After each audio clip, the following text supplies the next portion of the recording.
I'm going to share one of my more controversial opinions with you. I think liberalism has always been broken.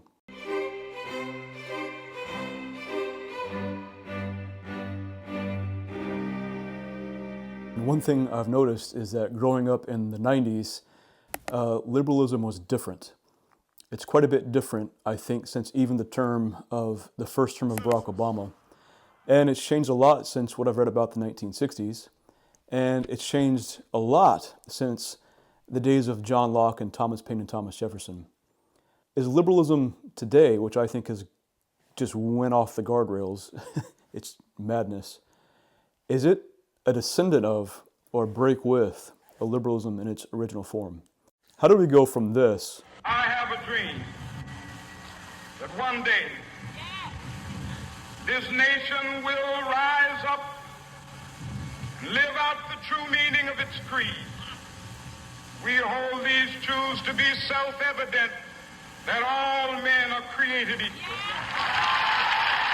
To this.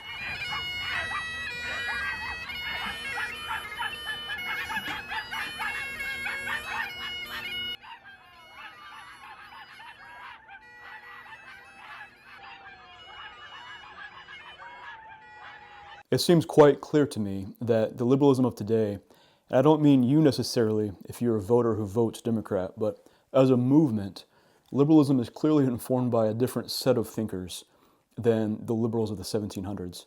Men like Thomas Paine, Thomas Jefferson, Voltaire, informed by the thinking of John Locke or Montesquieu. Today, people, whether they recognize it consciously or not, are informed by the ideas of, I think frankly, Karl Marx, Jean-Paul Sartre, Foucault, Judith Butler's gender theory.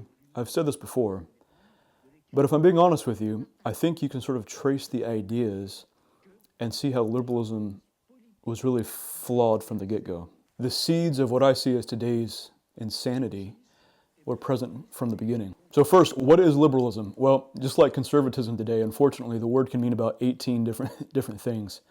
And I think it's been defined differently. It's difficult to define, but some have said it is the pursuit of an ever-increasing freedom or an ever greater equality or equal rights.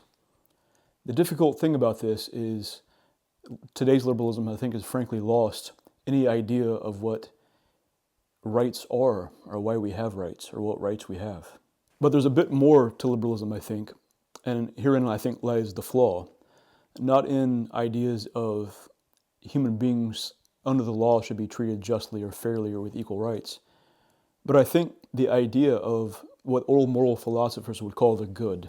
See, I spent a lot of time reading historical philosophy, and one thing that struck me was old moral philosophers thought we should orient society in human interactions based on what is good, the good life, what is morally good, the virtuous, what is good for human flourishing. There's been a very clear break with antiquity on this, and this is symbolized, I think, very well in the French Revolution. Edmund Burke was a British thinker who believed in the American Revolution, and at first sympathized with the French Revolution, but in a time when liberal democracies, the tearing down of the aristocracies, giving every man his rights. Burke, over time, began to despise the French Revolution. The concept is essentially this: the American Revolution for Edmund Burke was in keeping with the ideas, the social, philosophical, moral inheritance handed to these soon-to-be American citizens who are divorcing themselves from Great Britain.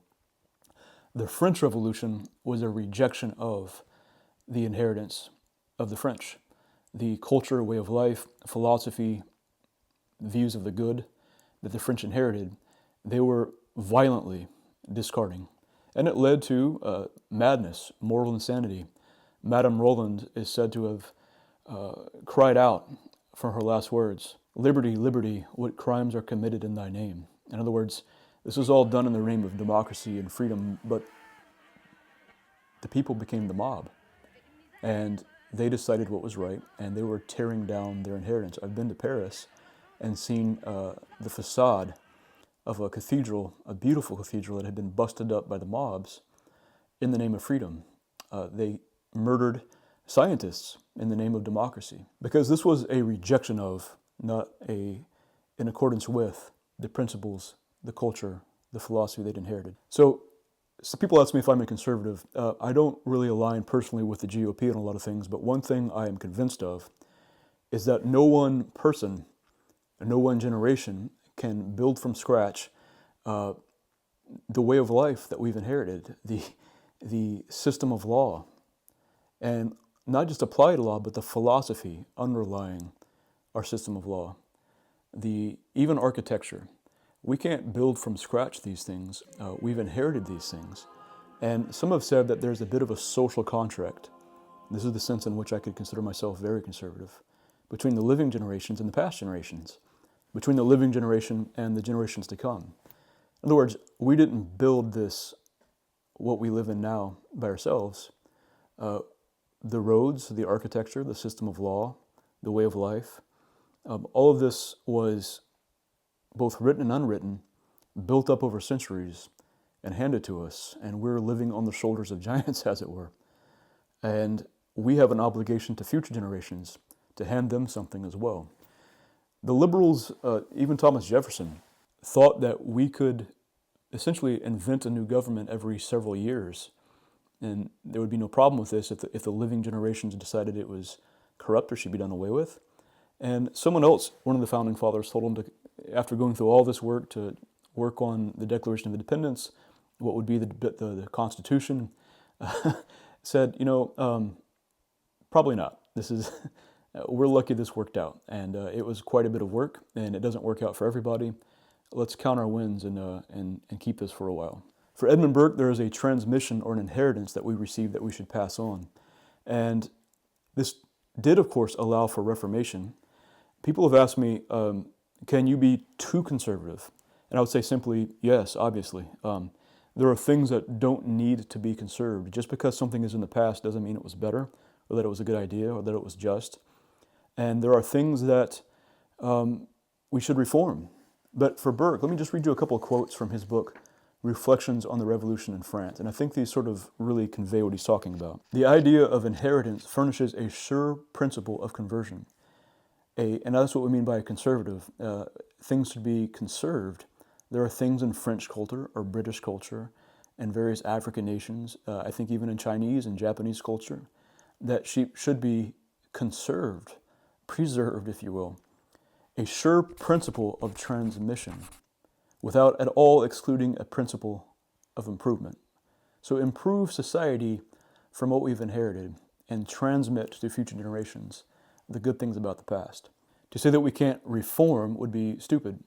But Burke said, all the reformations we have hitherto made have proceeded upon the principle of reference to antiquity.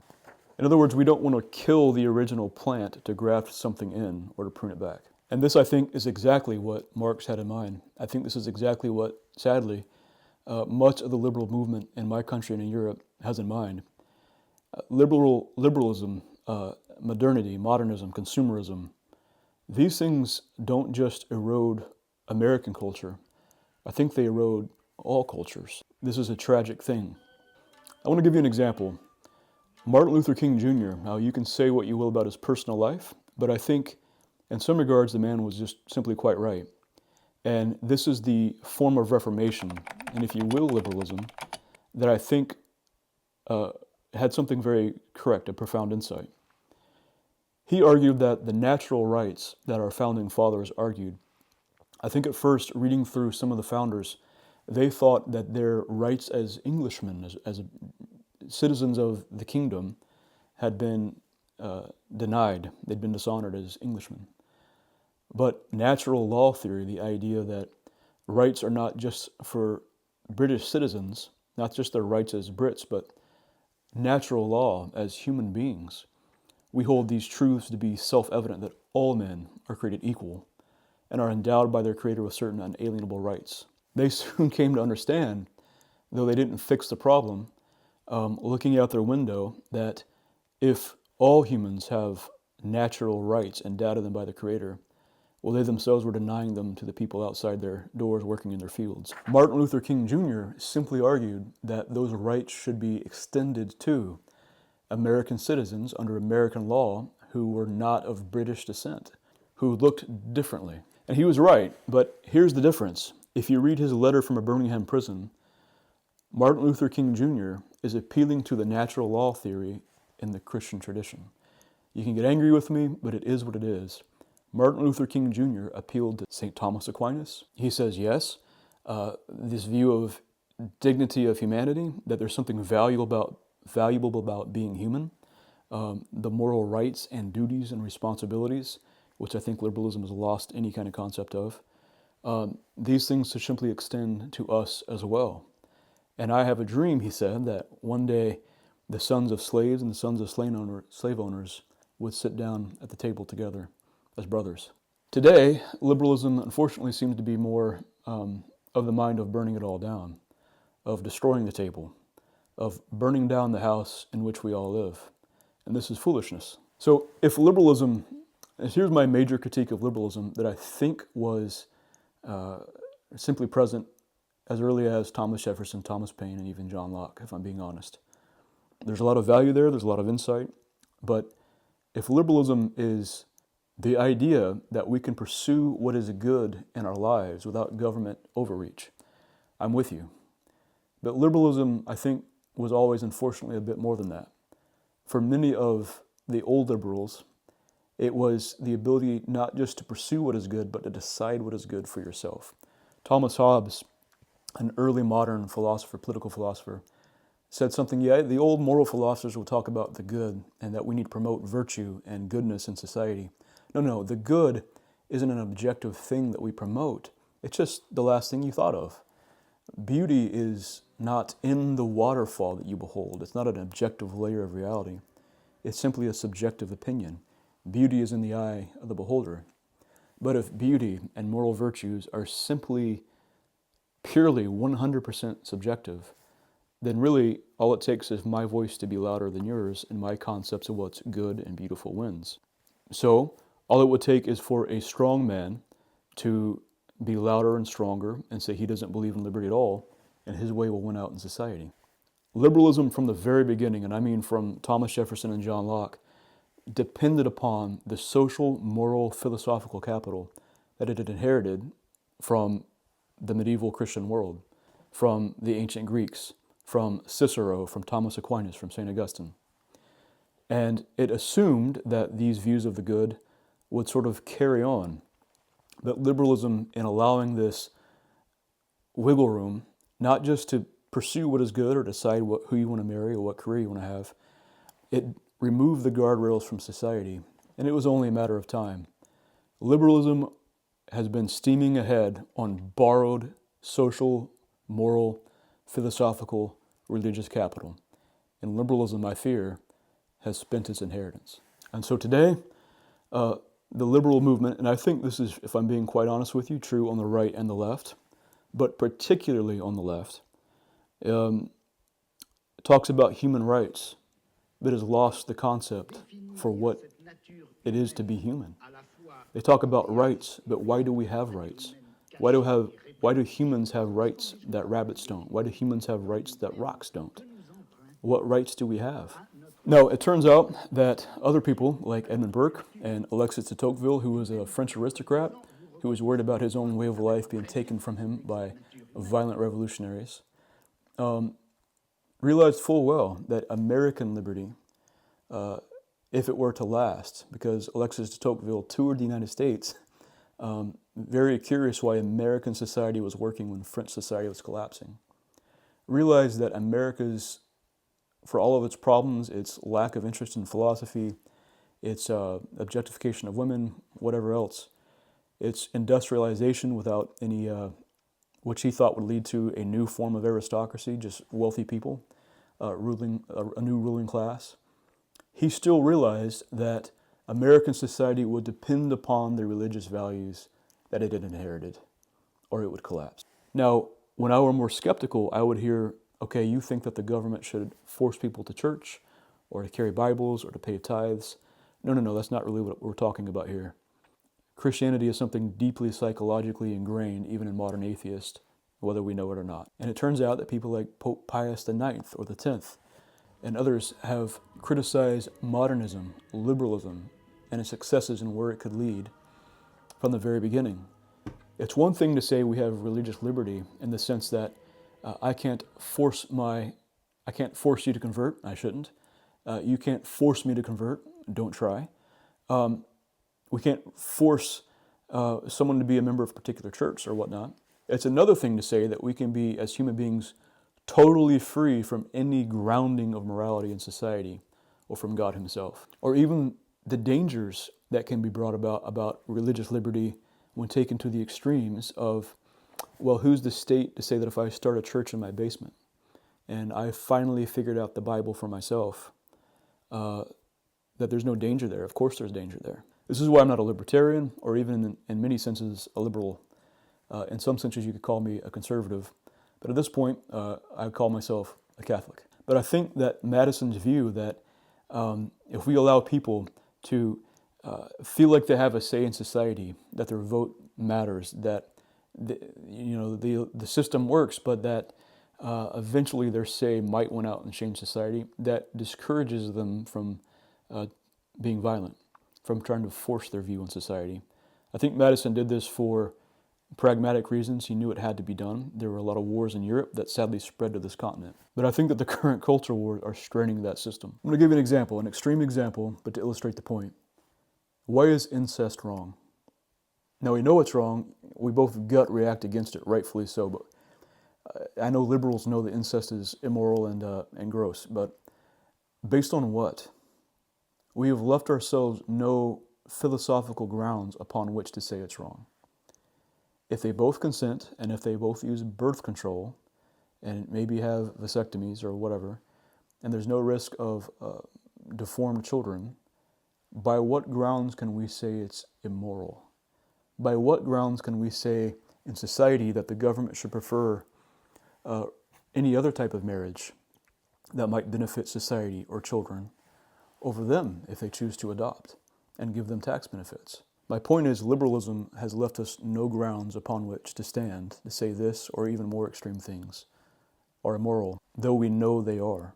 Cracking our own foundation, liberalism, I think, has allowed very illiberal forces inside the house.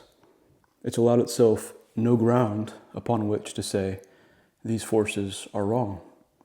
And so I think liberalism, very likely, will collapse in upon itself.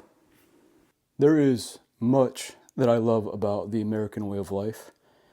There's some things I don't like about America, what it has been, and about what it's become. But I think liberalism, while once seen as the inevitable future of humanity, if I had to guess, fascism has failed, communism has failed. But if I had to guess, 1,000 years from now, the world might look very different. I suspect that liberalism, one day, will be a thing of the past. And so, for me, I think the solution is to look towards the wisdom of the past and what was clearly lost, culturally, morally, philosophically, and I think, if we're being quite blunt, religiously. Now, that's not to return to the past, to enjoy all the benefits of modernity, but to use the wisdom of the past, I think, to inform today. Whoever you are, wherever you are, I hope you know your life matters. Someone somewhere loves you. Life is worth living. Dark days past. So take care of yourself. As always, I very much appreciate you watching. Take care.